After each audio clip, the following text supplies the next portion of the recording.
Hey guys, what's up? I'm Christian, that's Corey, and this is our review of Naruto Manga Chapter 639.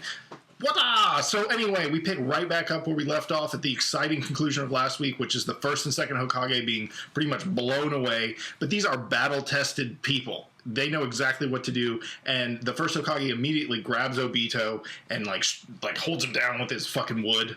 Yeah, and then the second Hokage comes at him, and in Naruto, usually when someone's more powerful, the technique isn't always new; it's just bigger. So we see the explosive tags that pretty much look like explosive flags because they're like gigantic, and then like this whirlwind of them comes down, and they just like punish Obito with them. But of course, he's the 10-tailed Jinchuriki, so nothing really ends up happening. And if there's anything we've learned about Obito from the past, he's used to dealing with giant explosive tags being constantly, igniting in his face. This is nothing new to him. What I love here is that, like you said, a lot of these techniques that we see from a lot of these Kages are not new. They're just on a much larger scale. We even get a little fan service from the third Hokage himself, who's using one of his tried and true techniques, the Kage Bunshin Shuriken technique, which he actually used against Orochimaru when he was using the Edo Tensei. So now he's using it as an Edo Tensei. Whoa! Boom! Oh, Edo Tenseiception. And essentially, it looks cool. It's a great technique, but so after the third Hokage has launched this technique of all of these shuriken all over the place, Obito just cuts right through them, and he does so with the use of his brand new technique, and it looks really weird at first. I didn't know what to make of it, but essentially he is able to summon these like liquid chakra balls of like pure black energy from his body and manipulate them in a ton of different ways. And they really explain it in a cool way. They say it's really similar to Inoki's abilities, where he has the particle techniques, which is like the weird shape with the energy inside of it. The main difference between these two is that Obito is not confined by a single shape. He can actually form the chakra into pretty much any form. It's like a liquid energy.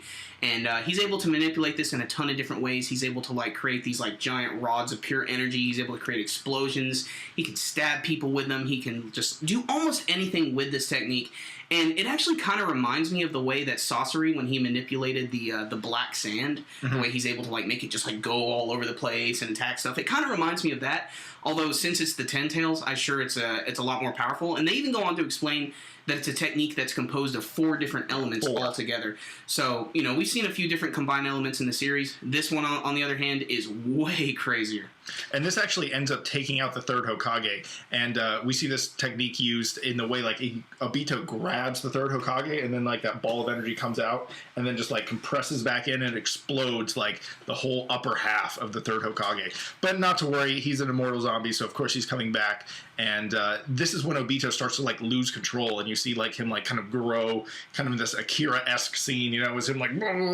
So as the battle continues to get even crazier, we get to see that Hashirama is still trying to help, but then he's interrupted by Madara, and it looks like they're actually going to finally start their final battle. But before we can get to that, we go back to Minato, Naruto, and Sasuke, and even Gamakichi, and they're trying to figure out how they're going to attack him, and that's when they come up with this crazy plan. You get to see Minato starts running immediately towards him, and he has 6 of those kunai. One, he gave 3 to himself and 1 to another clone. And then all of a sudden, Obito, like you said, he starts erupting into this like giant, like fat thing, and then he starts like traveling through the ground, and he gets right up underneath Gamakichi and knocks him over and knocks Naruto in the sky.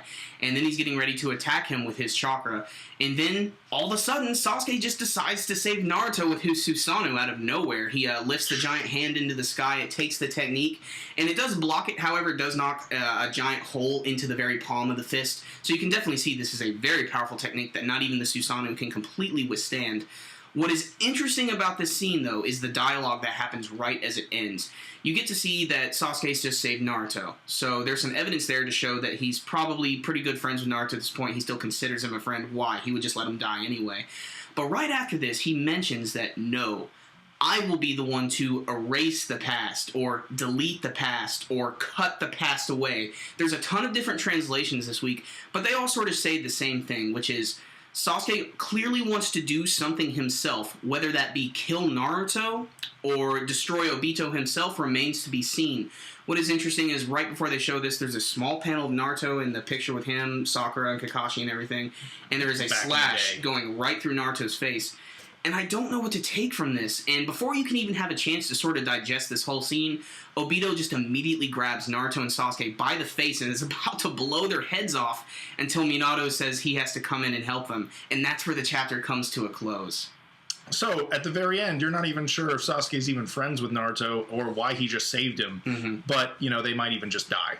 But of course, Minato's going to save them next chapter. He's definitely going to save them. He's doing the Flying Thunder God technique, of course. One thing that I thought was really, really funny, and I'm not even going to try and pronounce it this week. You remember when they were running, and you had Minato running, and he had, like, the two clones, and they each had the he's like, I'm going to use my Rasen Shoju Chika Baka Waka Waka Waka Waka. And he used this technique that had, like, 4 different words to it, and I was just like, I was reading that, and there's like, there's no way I'm going to try to say that in the review. Because I don't even know what the technique is going to do yet.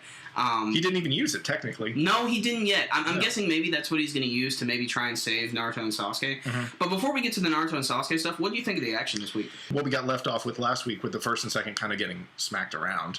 They still redeemed themselves. They're like, oh, no, don't worry. Even though we got blown in half, we still know what to do. But they didn't really do anything super powerful. If you think about it, they used explosive tags. And, the first grabbed him with some wood. That's not really a super powerful move, if necessarily.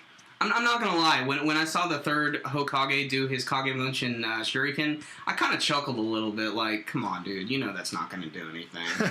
And I understand what they're trying to do. They're trying to buy a little bit of time, and even Sasuke pointed it out himself. He's like, they're immortal zombies. They can take a few hits and it's okay. They're basically trying to analyze what he can do at the moment. Yeah, that's exactly what they're trying to do. Perhaps that's why they're using such weak techniques, or, I wouldn't even call that weak, because I don't think any of you fools could take a Kagebunshin Shuriken to the face and live. No. But I'm just saying that, clearly they're trying to figure out how to defeat this incredibly immeasurable opponent.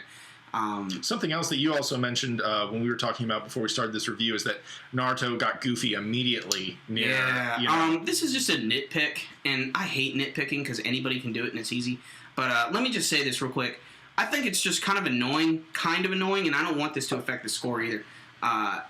When Naruto was in this war and he was starting to get build up and he started getting the Kurama abilities and everything, he was just awesome. It seems like his whole character sort of changed a little bit and he became a little bit more mature and almost like he could hold his own in just about every situation. However, in this week's chapter, you get to see, now that Sasuke and his father Minato are around, Naruto's kind of acting just a little goofier than usual. And I don't know, maybe it's just because when he's alone, he's able to be really awesome, but when he's around other people, he just can't help but be Naruto. The other thing, if I can kind of play devil's advocate to that, I just think Naruto is the emotional one, and he can't stand seeing people get hurt, even immortal zombies, when Sasuke is definitely the analysis kind of guy. Like, let's watch what happens. And obviously, Minato's a little more towards Sasuke. I think Minato even says, like, oh, Sasuke's smart. He even, like, straight up is, like, thanking Sasuke. And Naruto has always been the guy that can't stand people getting hurt and things like that. It does make sense. And I do want to stress again, I'm not going to let that affect my score this week because that is just Naruto's personality. I don't know, maybe I'm ready for the hero to be the hero, Yeah, But absolutely. we know that is going to happen eventually. But Obito's powers, I think they're pretty cool. I'm immediately reminded of Evangelion in the very first episode when Unit 01 fought against the first angel that had those like energy things that came out from the back of its hands and slammed into its face like constantly. That's what it totally reminded me of. With those powers, Obito can do practically anything. I can't wait to see how they're going to animate that though, because that's when I think we'll get a much firmer understanding of what that technique looks like and how it works. I think that technique is interesting, but the third Hokage said something like he can't do that very often. So maybe he'll like run out of time and we'll have like a chapter recharge or something like that. I'm expecting something like that to happen. Solar Beam needs to recharge. Yeah, like even Inoki couldn't do that very often, but obviously it's entails. Speaking of Inoki, I think he's going to be a key in defeating Obito because I think when he comes in, because we know they're coming, they're going to show up eventually. I think he'll recognize, that technique's a lot like my particle beam. I bet I can figure out a way to decode that and figure out a way that we can stop that. Maybe he'll be a key to stopping that technique or canceling it out or something. Exactly. And Obito's going to have like a ton of more crazy abilities. This is just the beginning. He has all the abilities technically, doesn't he? I mean, he's got all of them. I mean, he's pure chakra. He's like the originator of chakra at this point now. He has a 10 tails. I mean, he's doing 4 chakra transformations now, so he's pretty devastatingly powerful. So for this week, we would like to drop a 9 out of 10.